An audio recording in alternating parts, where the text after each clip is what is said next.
This program is brought to you by Grand Valley State University. Good morning, everyone. Thanks for coming.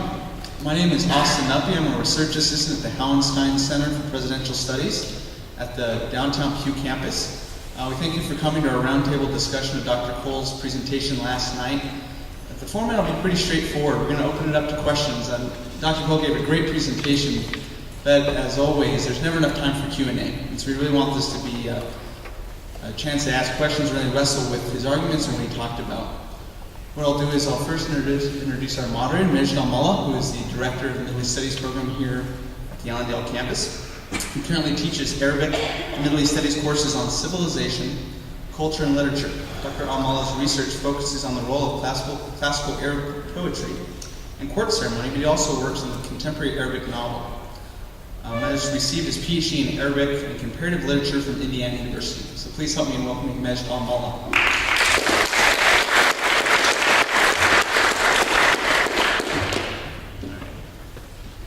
Good morning, everybody. I want to welcome you. I'm glad that you could join us today. Tell you a little bit about the format, and then I'll introduce the panelists, and then we'll go from there. So essentially, we'll have the panelists present about 6 minutes or so for each, and then we'll open it up for a Q&A session. So I encourage you to participate and ask good questions. The first speaker is Professor Chédí Fitzpatrick, who is an associate professor in the philosophy department at Grand Valley. She also teaches courses in the Middle East Studies program and in the Honors College. Her current research interest includes Islamic philosophy, the intellectual history, as well as medieval philosophy. Because of her teaching efforts, she received Grand Valley's Outstanding Honors Faculty Award in 2005. She speaks French and reads classical Arabic, and she earned her PhD from SUNY Binghamton and did undergraduate work at Regis University. Our next speaker will be Professor Brian Kingshott. Dr. Kingshott is Associate Professor in the School of Criminal Justice at Grand Valley State University. Prior to coming to Grand Valley, he served in the British Intelligence Service and as a police officer. In this capacity, Dr. Kingshott received training as a detective at Scotland Yard in the field of counter-terrorism. Through this training, he became a member of the UK cadre of international hostage negotiations. Prior to his intelligence work, Dr. Kingshott served in the British Royal Navy. He earned his PhD from the University of Exeter in the United Kingdom. Our third speaker is Professor Joel Westra, who is an assistant professor in the Department of Political Science at Calvin College. His teaching and research interests include international organization, international security, international law, and international relations theory, and American foreign policy. Before coming to Calvin, Dr. Westra was a visiting lecturer in the Committee on International Relations at the University of Chicago and a fellow in the John Tower Center for Political Studies at Southern Methodist University. He received his BA in Political Science from Honors College at the University of Houston and his PhD from the University of Chicago. Our final speaker will be Dr. Jim Good, who is currently a professor in the History Department at Grand Valley State University. He is also heavily involved in the Middle East Studies program and served as the program's coordinator for 10 years. Dr. Good's teaching interests include U.S. diplomatic history, the history of the Middle East, and the history and culture of Islamic civilizations. When he is not teaching, he writes heavily on U.S. Diplomacy with the Middle East and speaks both Arabic and Farsi. Dr. Good earned his PhD from Indiana University, a master's from University of Massachusetts, and did undergraduate work at Georgetown University. Please join me in welcoming our panelists.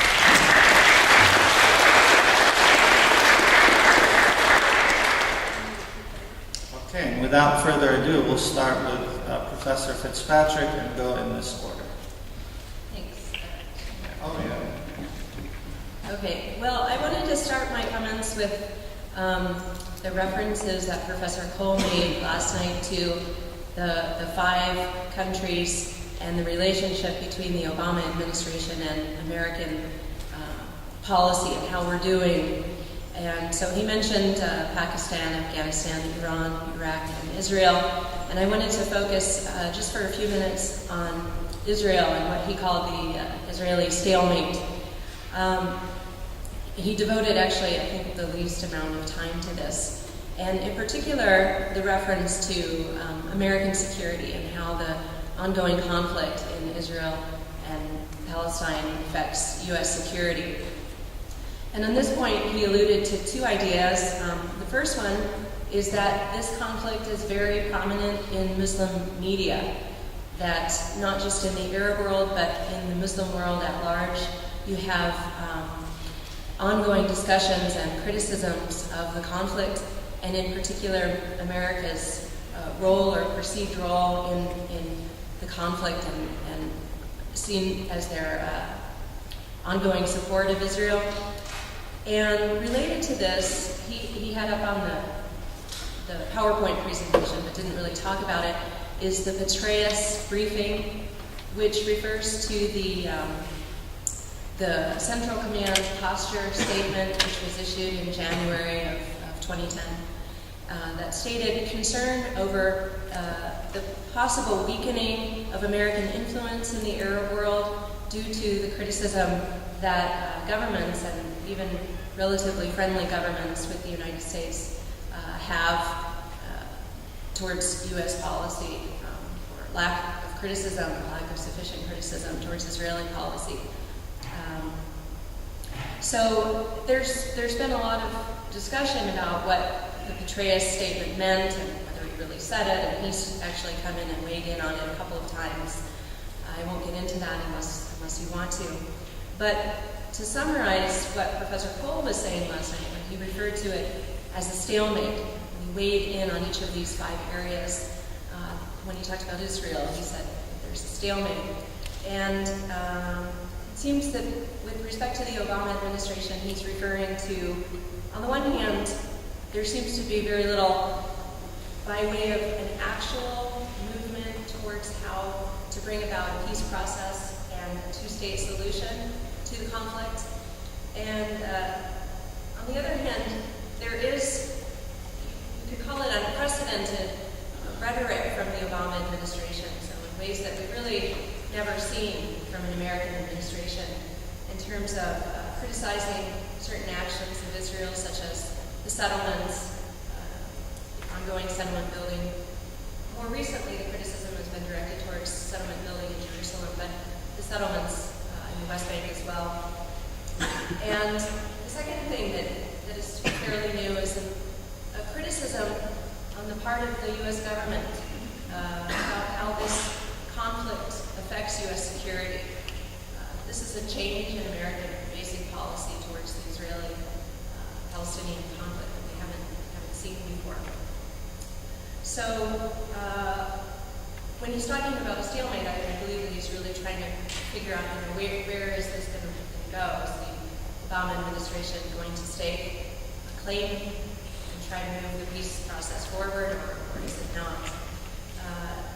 We could say Israel does not benefit from the continued occupation of the territories and would benefit from a 2-state solution, both in terms of the economic prosperity that it would bring in relations to Arab governments, and in terms of security, that Israel really can't be secure unless there's a solution to this, a peaceful solution. And as Secretary of State Clinton said in her address to AIPAC last week, the only way to keep Israel both democratic and Jewish is through a two-state solution. If you don't have that, one of those has to give. Finally, I just wanted to say that one could make the argument, and Professor Kola has suggested this, he didn't bring it out yesterday, but in other places, that the ongoing conflict and the uneasy relationship more recently between Israel and the United States administration weakens the ability to form some kind of international united front to address the possibility of Iran moving forward with some kind of nuclear program, so that they really need to work that out. That's been suggested. So that's what I wanted to say now, and I'll be happy to talk about any of those questions.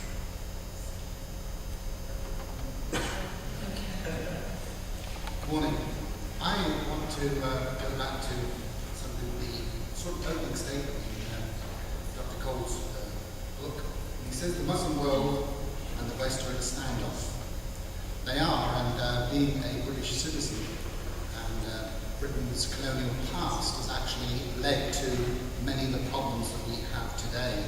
Now, in the School of Criminal Justice, I teach the terrorism class, which is a Gen Ed class, but in that class I noticed the ethnocentricity of most Americans. This is not unusual, it occurs with British citizens as well.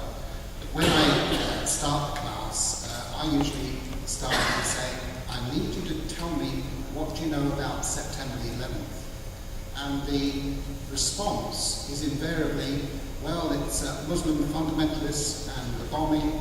And I said, well, yes, but I was actually thinking about September 11th, 1857, the Mountain Meadow Massacre in Utah, which was Christian fundamentalists that were involved in that. The point being that I want to show students that we need to step outside of our comfort zones. We need to understand that all religions do have aspects of fundamentalism.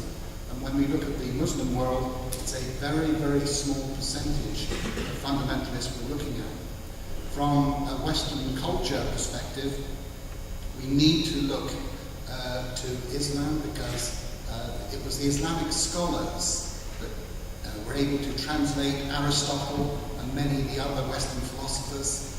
They kept a history. They allowed us in the West to develop what we are and who we are. And yes, coming from Europe, some countries do worry about the terrorism and the intolerance, and they tend to focus this on the Muslim world. What they tend to think is the Muslim world is the Middle East. There are problems in the Middle East, and many of those problems can be traced back to the British colonialism. There are problems in Pakistan. That can be traced back to the British when they partitioned India in 1947 by moving thousands of people, simply hundreds of thousands of people, simply on religious grounds. And they created the state of East and West Pakistan, but put 1,000 miles of India in between. Britain was also responsible for the division after the breakup of the First World War, the breakup of the Ottoman Empire, the division between Russia, Britain and France. And many of those colonial past experiences are still being carried forward today. And from an American perspective, the Muslim world tends to look at the US as with one question, and that question is, are the US intending to be the new colonial masters? And that is where really the Muslims are anxious about this. And so when we look, from my perspective, from my discipline at the School of Criminal Justice, I tend to look at the whole aspect of terrorism from different perspectives. We need to understand the history We need to understand the philosophical underpinnings that are there.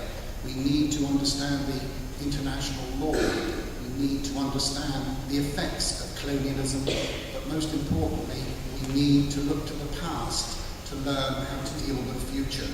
So yes, where Dr. Cole said the Westerners are worried about terrorism, intolerance and immigration, yes they do, it's a fear, but also let's move away from what the Westerners think and go and ask the Muslim world what their concern is. And Dr. Cole identified that the Muslims are anxious about neo-imperialism, ridicule and discrimination. It occurs. What we need to do is to understand, because without the benefit of the history of Islam and the Muslim scholars, we wouldn't be where we are today. And the final point I want to make is that many of the students do not seem to understand, or many people do not seem to understand the theological link that occurs, where if you look back at the prophet Abraham, you have prophets that come all the way down, and it stops at Judaism, but then it continues on to Christianity, to Jesus Christ, and then it continues on this same theological line all the way through. And so there's a commonality there. We need to look at that commonality, embrace it, embrace the diversity, and not be as fearful as sometimes we are. So that's all I need to say in relation to that. I've given you a broad overview, and there are many instances relating to philosophy, to cultures, to history that others on the panel can address. Thank you.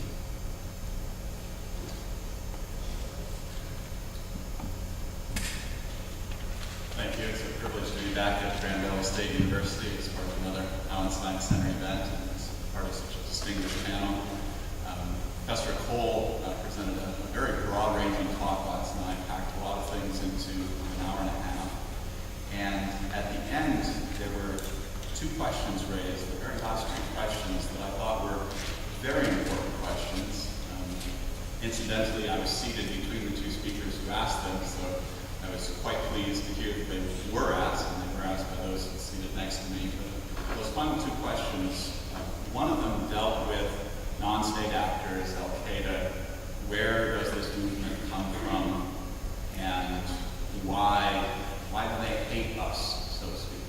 Why is this movement so anti-American against this backdrop that Professor Cole presented, where, as he showed quite persuasively, it's an exaggeration, to say the least, to think that the entire Muslim world is set against the United States, that there aren't openings for dialogue and discussion. That was the one question I want to talk about a little bit more. And the very last question, the question about nuclear proliferation, specifically regarding Iran and nuclear weapons. The first question, in answering it, Professor Cole gave us a 1,000-year overview of the beginnings of radical Islamic movements, redefinition of the notion of jihad, and so forth.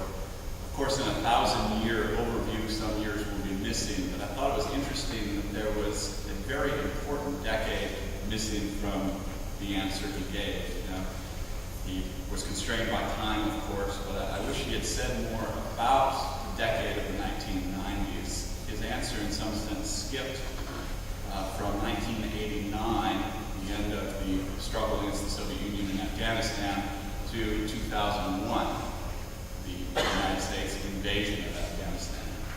And in the midst of that, of course, there was a war between the United States and a large coalition in Iraq, and then a subsequent period of U.S. bombings and U.S.-led embargo of Iraq, sanctions. And I think it's very important to focus on that for three reasons, at least. The first one is that he had talked about how after 2001, the United States invaded Afghanistan and occupied it. 2003, the United States invaded Iraq and occupied it. And he traced a shift in public opinion within the Muslim world from broadly favorable view of the United States to a broadly unfavorable view of the United States, which he tied to that occupation of Muslim lands. In the context of that, I think it's important to note that as far as Al-Qaeda was concerned, that occupation began well before 2001. And it began when U.S. troops entered into the Middle East in large numbers, beginning in late 1990, escalating in early 1991, in the ramp up to that war. Saudi Arabia was not keen on having so many troops in the Kingdom of Saudi Arabia. It took, in fact, Colin Powell and Norman Schwarzkopf showing King Fahd satellite evidence that Iraqi forces were massed on the Saudi border, that it looked as though they might invade Saudi Arabia, for him to allow U.S. forces in with a lot of restrictions. Despite these restrictions, this was not received well by a lot of radical Islamic movements because of the idea that this was the beginning of an occupation of Muslim Holy Land.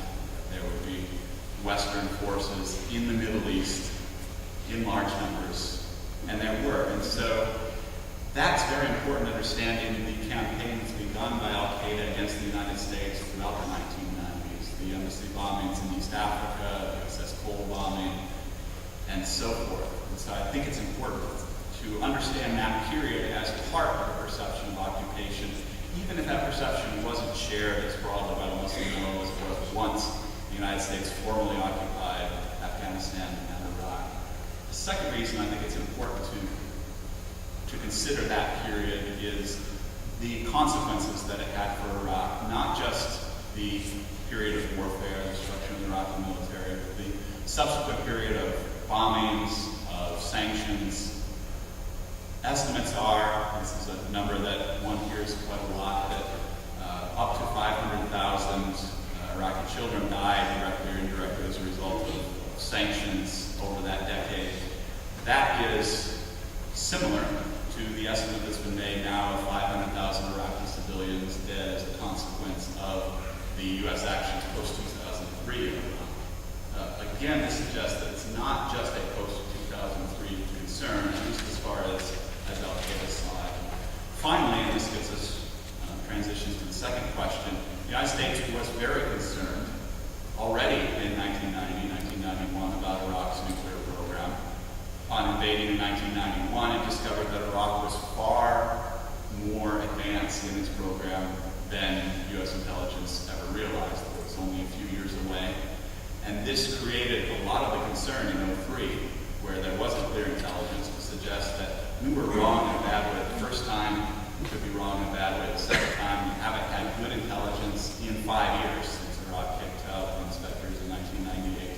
That created part of the pressure to invade.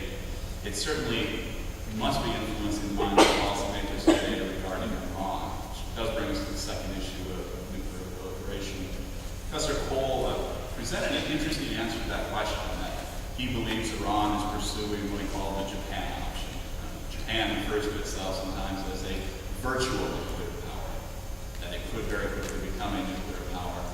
I wish he had said a little bit more about that option, because he had suggested that his belief about this Japan option was that Iran didn't think the cost of sanctions and so forth, the response to going all the way, would be a price worth bearing, and yet Iran is bearing that sort of price to go as far as it has thus far. And so I wasn't fully persuaded by his brief answer to that question. I would have liked to hear more about that.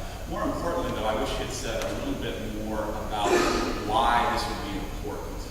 Why should we be or should we not be concerned about Iran having a nuclear weapon? He talked about the transitional period being the most dangerous, and clearly that is the case. During the transitional period, there will be incentives for states to preempt, to try to destroy Iran's latent capabilities or actual nuclear capabilities if it develops them before its arsenal grows larger. This is a concern that one hears a lot about in the context of Pakistan, for example.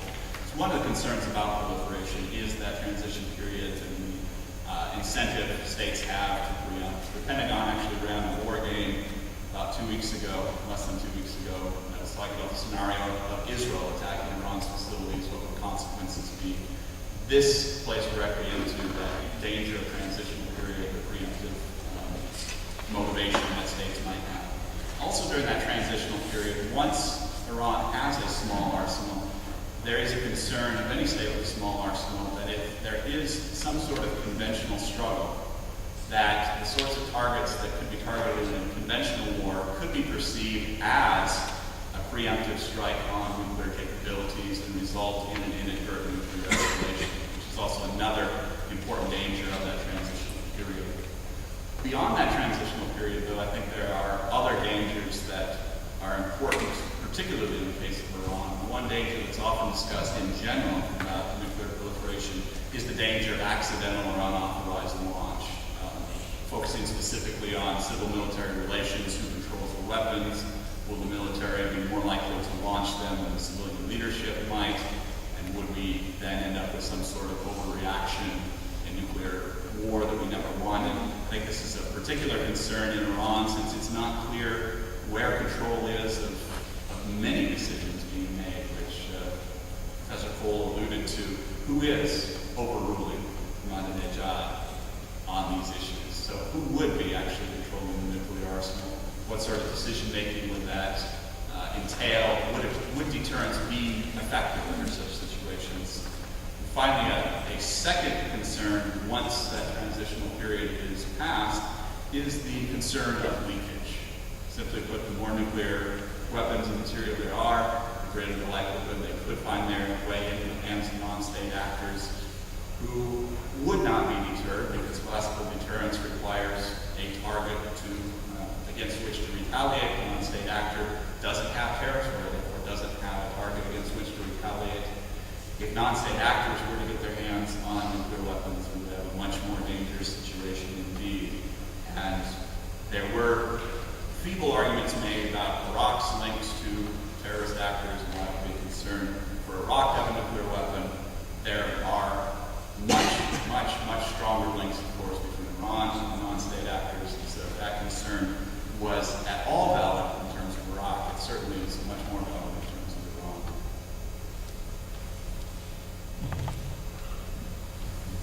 Iran. Okay, thanks for coming. Those of you who had a choice. I'd like to talk a little bit about just the overall lecture rather than anything specifically. It's always good to have a speaker in such a large audience where we get this whole idea of demonizing Islam is unpacked and explained, and the differences between a Muslim terrorist and Islamic terrorist and so forth, which Professor Cole did, I think, very effectively last night, and that's sort of been echoed by all the panelists so far. And this is obviously critical to getting on in the world for the United States and our relationships with the Middle East and the Islamic world and so forth. There is this body of opinion that has grown up, not always rooted in fact that there's some kind of flaw in Islam that predisposes it to terrorism, and I think he dealt with that argument very effectively, and some of the panelists have also addressed that. And I think I won't really say any more about that, but it's always a pleasure to have someone make that argument to a larger audience and outside maybe just isolated classrooms and so forth, the general public. I think, and for those of you who are there, you'll know what I'm talking about. I think we had a bit of a case of grade inflation. We all know what grade inflation is, right? And his very last comment was that he would give the Obama administration a B+. I assume he would give an F to George W. Bush, B+ to Obama. I think he was being rather generous, actually. If you take the 5 cases that he talked about, he said, yes, significant success in regard to Pakistan and Iraq, still a question mark over Afghanistan, Iran not so good, Israel, Palestine not so good. That doesn't sound like a B+ to me. Perhaps a C, maybe a C+ would be more appropriate at this stage of the administration. And of course, there are so many factors, many of them domestic factors, that limit just how much can be done by this administration, particularly a Democratic administration. going back to what Professor Fitzpatrick said about Israel and Palestine, some of the most, the greatest advances in dealing with the Israeli-Palestinian problem have come in Republican administrations, and you know, there are good political reasons why that's so. And there is a lot of, I thought, depressing discussion about the situation in Afghanistan. And one of the questions that you didn't mention was the question about, you know, what is the situation in Afghanistan? What's the likelihood that the United States is going to be able to make successful progress there, and so forth? And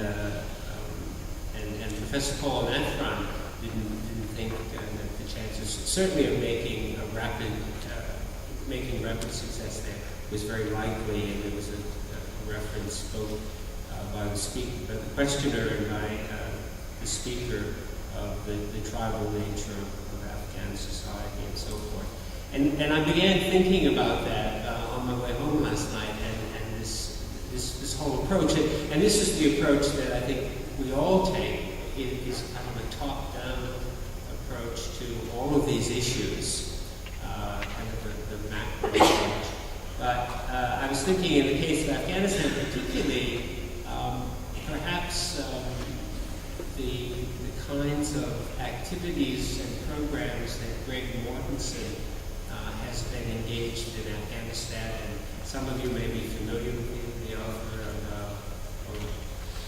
of 3 Cups of Tea, and then most recently Stones into Schools, and he's worked very much from the bottom up, empowering local people, letting local villagers and village elders in Pakistan and Afghanistan decide what it is they want to have done, as far as if schools or clinics or what they want to be built. And he does the fundraising, but he listens to them. And so perhaps we need to think more along those lines, rather than, you know, do we need 30,000 more troops or 50,000 more troops, and so forth, and how much money to pour into the central government in Kabul or wherever. Perhaps we need to look at this in slightly different, from a different perspective. And fortunately, Greg Mortensen will be here on campus on Tuesday night in the field house at 7 p.m. So we can hear from him exactly what he's done, and I think it's quite phenomenal. And he has had tremendous success. So just as another way of looking at some of these problems rather than from top down, and I think it's could offer some keys to solving or helping to resolve some of these really difficult foreign policy issues for the United States. Thank you. So, thank you to all the panelists, and now I would like to open it up for a Q&A session. So, it's in your hands.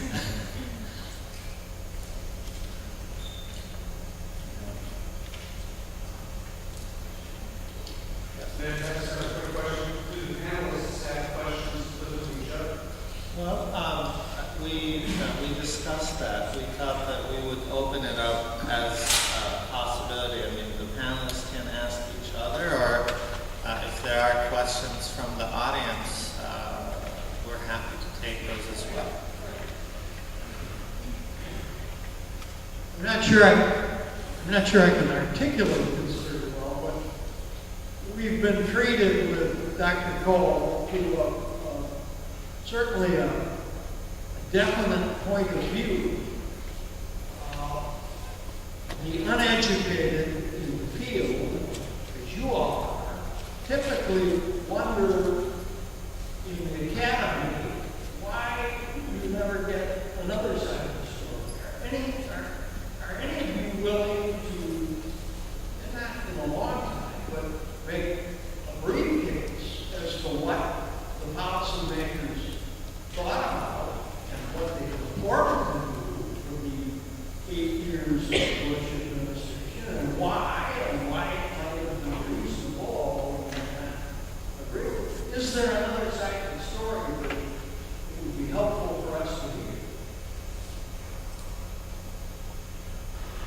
I could just say, were you at the lecture in the fall, sponsored by the Howard Stein Center? The lecture by Herb Meyer in the fall? Yes. That's another perspective.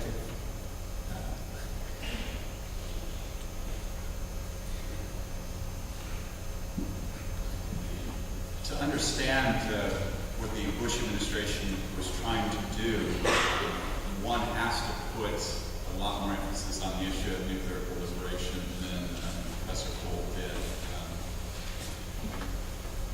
Part of the logic of the decision is to say there are three potential proliferation problems, rogue states we'll call them, who are against the U.S.-dominated global order, seeking nuclear weapons as a way to help challenge that order. North Korea, Iraq, Iran. Let's link them together rhetorically. Let's give them a label, say, axis of evil.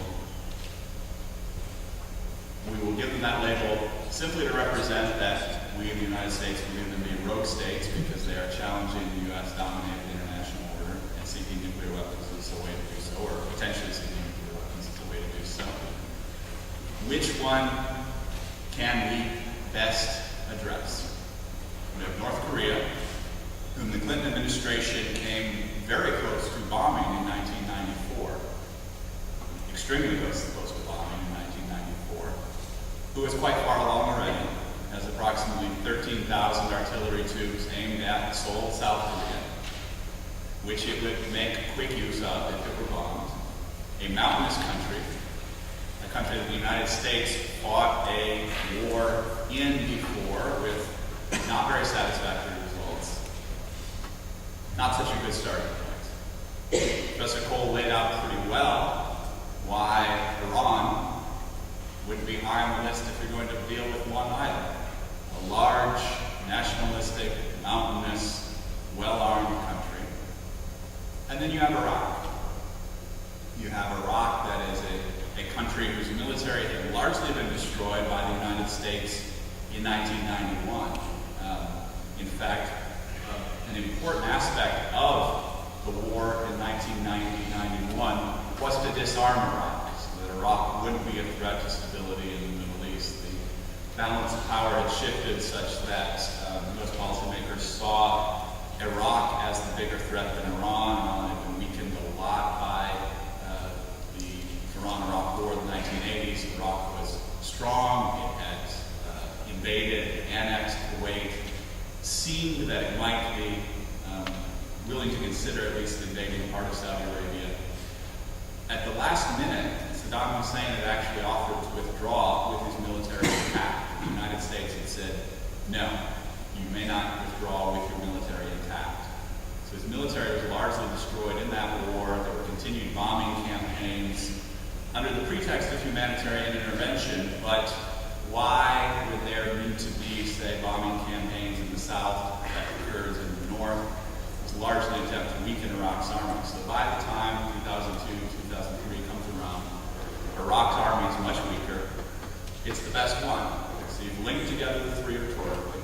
You take the one you think is the easiest, and you hope that you succeed so well that you get a situation like it's been argued happened in Libya.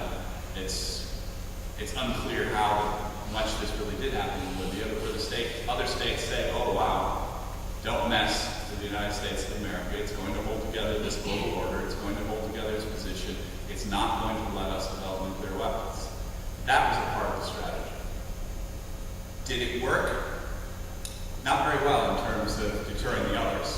In fact, it may have emboldened the other two members of that club, even if Libya can be claimed for some partial success in that sense. Another aspect of it was laid out in the 2002 National Security Strategy, which a lot of questions have been raised, rightly so, about a doctrine of preemption. Can you ever have enough intelligence to make that worthwhile? Does that stabilize the global order? Does it destabilize it? What happens if you're wrong, as the United States apparently was, largely in terms of Iraq? Iraq did not have sorts of programs the United States thought it had. But the logic of that is interesting, and it's hard to knock it down and propose an alternative at the same time. It's easy to knock it down, it's hard to propose the alternative. The logic was, we cannot defend against attacks by non-state actors. We cannot deter those attacks. Therefore, we have to preempt those attacks. So that's really the case that can be made for that policy. One ends up, though, with the obvious problems. Is preemption such a great idea? Probably not. Was the axis of evil label meaningful in any way beyond states that were challenging the global order dominated by the United States? Probably not. Was Iraq going to be the easy sort of war they thought it would be? Probably not. But that's a lot of the logic of the decision makers, as I understand it and as I've studied it. If I could just add a word about the relationship of the Bush administration with Iran. I mean, Iran had actually cooperated with the United States with the invasion, the attack on the Taliban in Afghanistan early in the administration. And the expectation, I think, in Iran was that this might continue on, and they might find other ways of making cooperation and so forth. But when the time came for the invasion of Iraq in 2003, there was no move on the part of the administration to discuss the issue in any way with the which was a much friendlier regime under Khatami than it became under Ahmadinejad. So there was this possibility, and they didn't take advantage of it. Neither, by the way, did the Clinton administration. So it's not specifically a Bush problem, the relationship with Iran. I mean, I think that there's a feeling in administrations, Republican, Democratic, and among the American people generally, there's a feeling as a result of kind of a hangover from the hostage crisis going back into the early years of the revolution and so forth, that they did this to us, and it's going to be a long time before we're going to be able to forget this and let them off the hook and actually negotiate and deal with it. Okay, just make a remark about Iraq. It wasn't only about that nuclear proliferation, it was about weapons of mass destruction. Now, before the inspectors were thrown out, they had listed 8,500 litres of anthrax. And this was listed, they saw it, but then Saddam Hussein said, no, that didn't really exist. They didn't have it. He had never used it, he would never use it. But that was not the case, because the evidence suggested that the attacks on the Kurds in the north and on the Marsh Arabs in the south, where chemicals were used against them. We saw the videos, and the consequences were that February this year, the chemical ally, as it was known, was actually hanged for those offences. So when we look at this idea that it was a misinformation and that we got it wrong, we need to look at what the intelligence was. And intelligence really, it's like having somebody up here put 10, 20,000 piece jigsaw puzzles, put them all on the floor, don't give us a picture and say, make some pictures out of that. Now yes, we can start, we may have a little piece that is blue. Okay, it's blue, what is it? Is it part of a building, inside of a car? Is it the sea? Is it the sky? What is it? And so the intelligence analysts have to make the best use of the information they have. And the information relating to this weapons of mass destruction was that yes, it was listed, there was the 8,500 litres which have now disappeared, and yes, there was evidence that it had been used in the north and the south, so there was weapons of mass destruction there. And so you have to go with the knowledge that you know at the time, and this is what we did. So I would argue that it wasn't really a failure of the intelligence. The intelligence that was known at that time had to be acted upon. But with the benefit of 2020 hindsight, it's very easy to say, well, you know that little piece of blue, wasn't it pretty obvious it was just the tailplane of an airplane? No, it wasn't. It was piece of glue. And so that's when we look at the idea of we made a mistake. With benefit of hindsight, we did make some mistakes, but some of those mistakes are possibly not having an effective withdrawal plan, as opposed to saying that we have a blame culture, we need to blame somebody for this, so we're going to blame the intelligence community.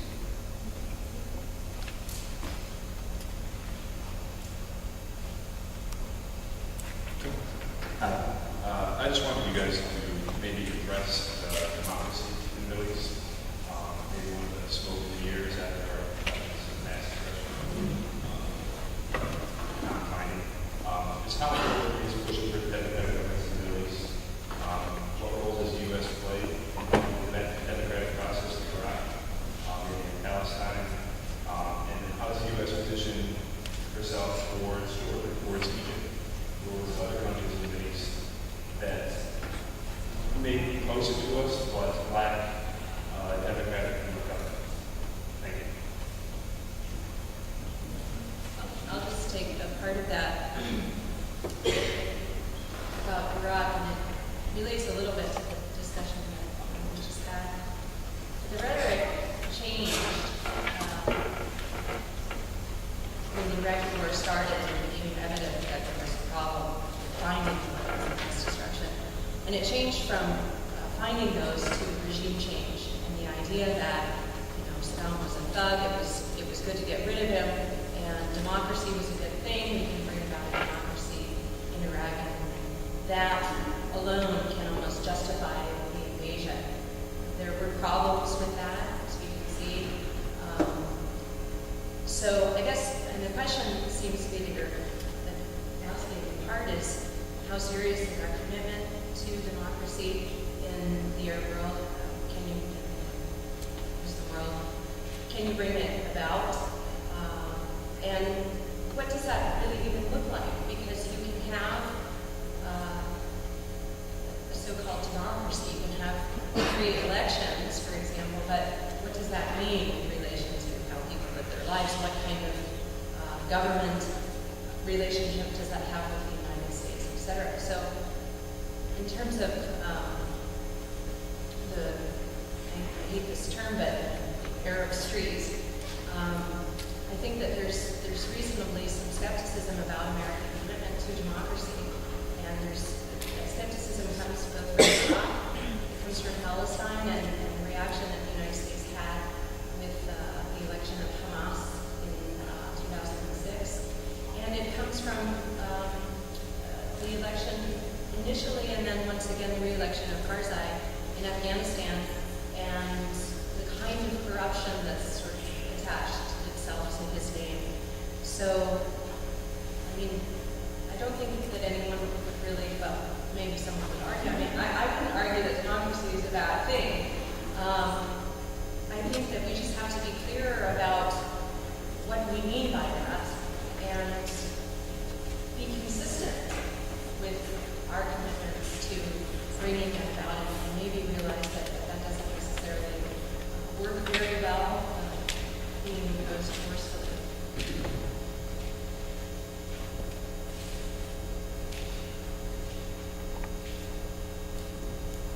I think one other point that can be made about that quickly too is leaving aside how committed is the United States to the policy, leaving aside how successful is the policy likely to be, all of those on-the-ground questions tie back to the previous question about what was the previous administration thinking. Part of it was saying, well, we believe the Middle East won't be stable.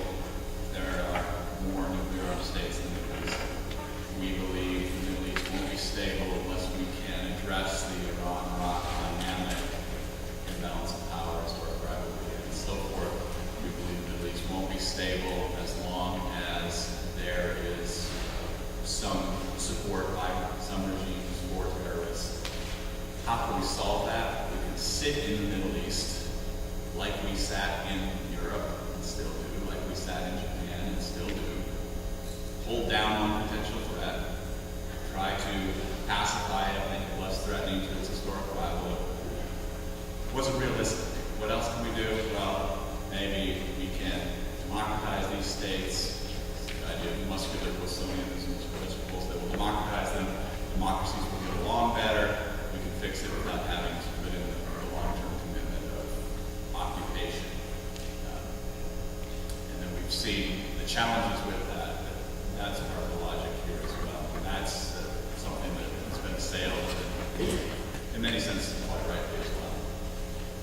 In relation to that idea of democracy, I think one of the things that when we talk about democracy, we should actually look to the countries we're actually dealing with, because there are nuances of culture that actually impact on their perception and our perception of what is right and what is democracy. For instance, when we look at corruption, we know what corruption is because we see it and it's on the news. But when you go back to some of these countries, like in Waziristan, you'll see that a lot of it relates to tribalism. And when you go back to the history of tribalism, often the tribal leader would be somebody that would make decisions, but they were also revered. And so if you were going to see that person, you would bring them a gift. And then that was to show, how much you revered them, and then they would deal with whatever problem you had. Now for us, we'd say, well, no, that person is in a position of power, and that is corruption. So we need to be able to be a little bit flexible and talk about the nuances of the culture, rather than saying, this is our model, this is what you've got to do, and ignoring it. I think that is some of the pushback that comes when we look at trying to put democracy in countries. I'm not saying we shouldn't put it there, but what I'm saying is sometimes we don't listen. And one of the important things in the previous life as a hostage negotiator, one of the first things they told us was the most important thing is not to talk, it's to listen to what is being said. And at times I think that we tend to ignore and we don't listen. I want to make a quick point about the democracy issue, kind of going back to the point on the mood on the street, if you will. There has been polling actually done in many of the Arab countries, and there's an overwhelming desire for democratic forms of government. But I don't think there's a whole lot of support for forcing that from the outside. So there's a distinction between the desire for the model, or a model that will be constructed within the framework of a particular country, and pushing that from a certain perspective. So. Can I just? Yeah, sure. And as you probably know, many of you anyway, that people in the Middle East often accuse the United States of having a double standard as far as democracy is concerned, also because sometimes we choose to support democracy in those countries that are at odds with the government of the United States, and then we don't push it in places where there is no democracy, but there are friends. Egypt would be a perfect example of that. I mean, Egypt is very important to us, and we don't really want to rock the boat, press the current regime too hard to democratize, to open up the political system, and so on. I mean, but what are the 75, 80 million Egyptian people to think about this? Because we talk about democracy, and President Obama goes there and speaks and says fine words, but then American policy does not change very dramatically. And that's not that, I mean, everyone realizes that this is a very difficult problem, and you don't want to introduce instability in such a key country in the region, but there are things that you can do incrementally to try to bring about a change. And the U.S. has some influence there. It could use it, but it hasn't used it very dramatically over the years. And then there are other situations where you have reasonably democratic open elections, but when the wrong party wins and comes to power, then they're disowned for a variety of reasons. So, I mean, democracy can be very troubled. Pushing that as a principle can be very troubled, especially for the United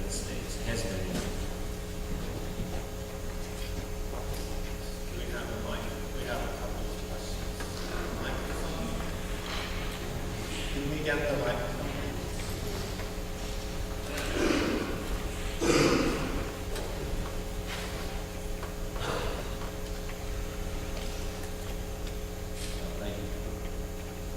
Thank you.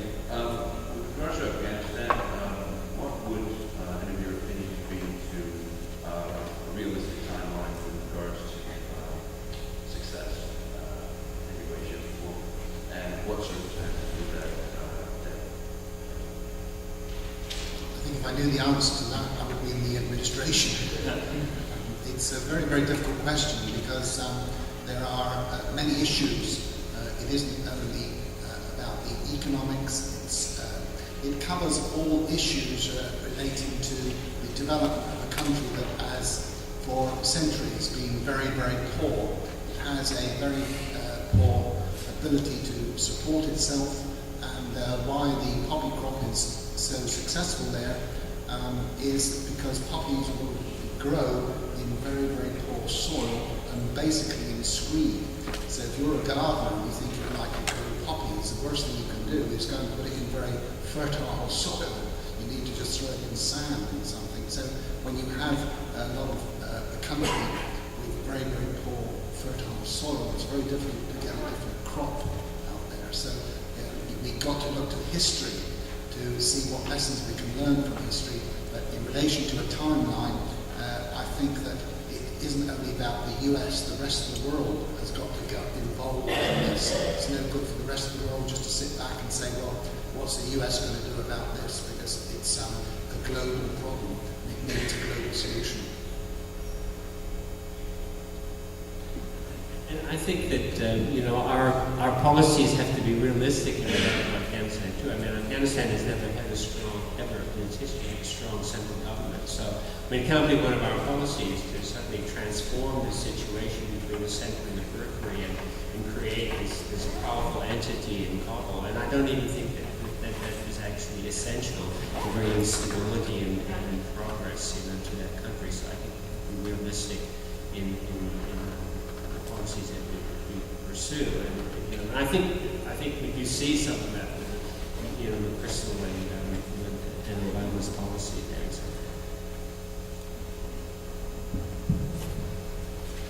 Go ahead, quite quickly, to say nothing about the complexities of a particular case. If one considers the set of cases of insurgencies, well, there's a very, very long tail on the distribution. The median is about 6 years, the mean is about 10. Reflected that some of these go on for a very long time. We're not quite to that mean yet, 10 years. It could be considerably longer. So, if you're betting, I take the over. Is that a question? I wanted to go back to the statements that Dr. Fitzpatrick made at the beginning of the panel, and he quoted Secretary of State Clinton as saying that the only way to make Israel both democratic and Jewish is a two-state solution. Otherwise, one of them has to go. And I was really intrigued by that because it seems to assume that the Israelis prioritize both those things on the same level. Do you think that they would choose one or the other? And if you could just generally expand on your statement, I was intrigued by that. Sure. Right. What that means is if you look at the alternative, which would be not a two-state solution, so either the status quo or a one-state solution. I'll take the second first, a one-state solution. So you absorb the occupied West Bank and Gaza Strip into a larger Israel. Demographically, it is no longer a Jewish state because the Arab population and Arab population growth would just make that an inevitability that the Jewish population is just far less. So you lose it there. Another alternative is you could say, well, we'll sort of absorb these Palestinians in the West Bank and more officially in the Gaza Strip into a one state, but we'll deny them voting rights so that they may be demographically greater than the Jewish population, but they don't have any kind of rights. And then you've done away with the democratic nature of the state. So that's an alternative, which looks more like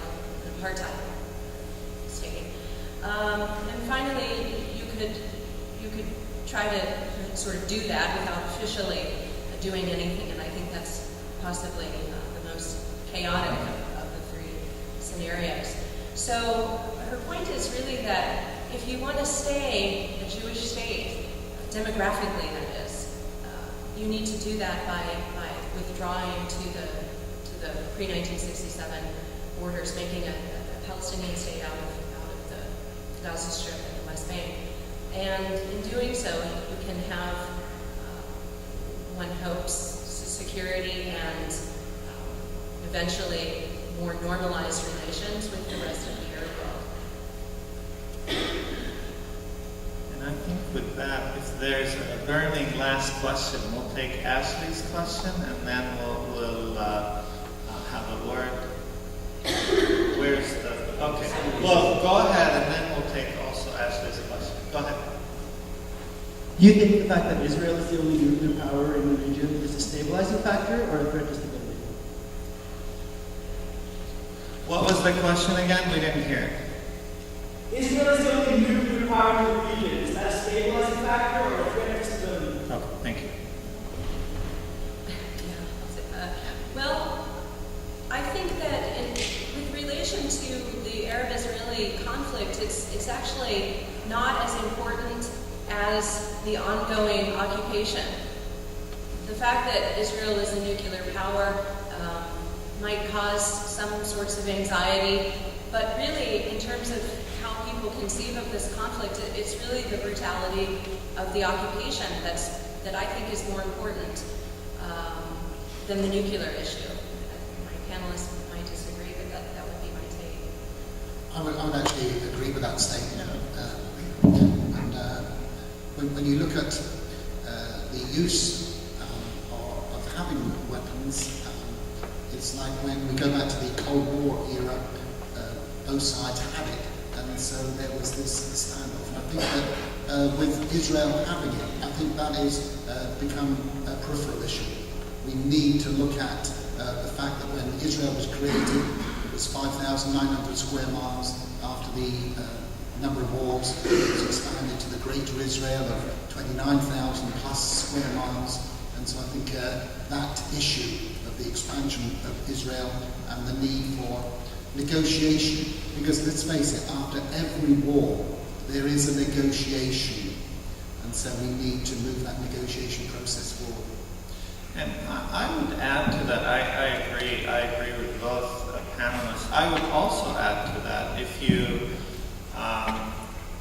watch the coverage in the Arabic media, for example, what's covered is the occupation. And so the instinct of the people and the concern of people and the media coverage point to that issue, that the occupation is the real issue rather than, I mean, there are other issues, but that's the main issue. And then we'll take Ashley's question and then close out that. Go ahead. We've talked a lot about democratization in the Middle East and holding in the Middle East and Arab attitudes. And I know that I've read before that people in the Middle East respond more towards like justice than they do towards like liberty. And I'm wondering what the role of U.S. torture plays in that and denying detainees and war enter access to a real justice system, like fair trials, lawyers, things like that. And also the new developments in the Obama administration with the recent executive orders and his goal to close Guantanamo, but also considering keeping military tribunals as the main sorts of trials for detainees. I'm just wondering how that all plays into this issue. That's a great question. Now, I want to go back to another conflict, and that was in Northern Ireland, where Britain decided they needed to arrest people and put them in prison. It was a prison called H Block, without trial. And it was found, and the US criticised Britain for this, and the US was right to do so. And it later transpired that what we were trying to do was not a solution. And it seems strange to me that with the amount of rhetoric that came from the US and the way they were able to change, that you do need a system where there is justice, where you cannot just lock somebody up, there must be habeas corpus, they must have access to the law. And then we suddenly create Guantanamo and other prisons around the world. And I think that we need to acknowledge publicly that yes, this was a mistake, and that would help us move forward, because this is still a stumbling block around the world when we try to talk with others to say this is what we're trying to do. Sometimes it comes back to this question about the right of people to have access. And when we talk about justice, we seem to have a dual standard. And this is, I think we can get over this if we publicly acknowledge that what we did was wrong, but there's another way forward. We need to involve others in this. We don't need to stand alone. At the moment, we appear to be standing alone. I think with that, we have Dr. Gleaves with me who wants to make a quick comment. Thanks. I'm going to turn it over to Austin. Okay. All right. Well, thanks everyone for coming. If you're part of the class, you need a sign-up sheet on the table outside. As well, there'll be video and audio from the panel today, as well as a transcript, and also last night's event. So if you need reference or footnote it, we'll have those on our website, which is allpresidents.org. Next week, we have our final event of the spring. It's a sustainability event at the downtown campus in the Meyer Regency Room. That's on April the 7th, Wednesday, from 8 in the morning till noon.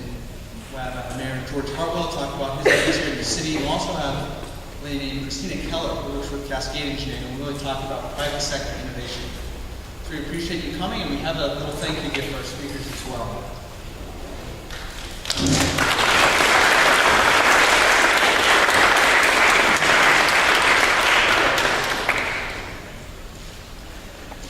This is why I did this.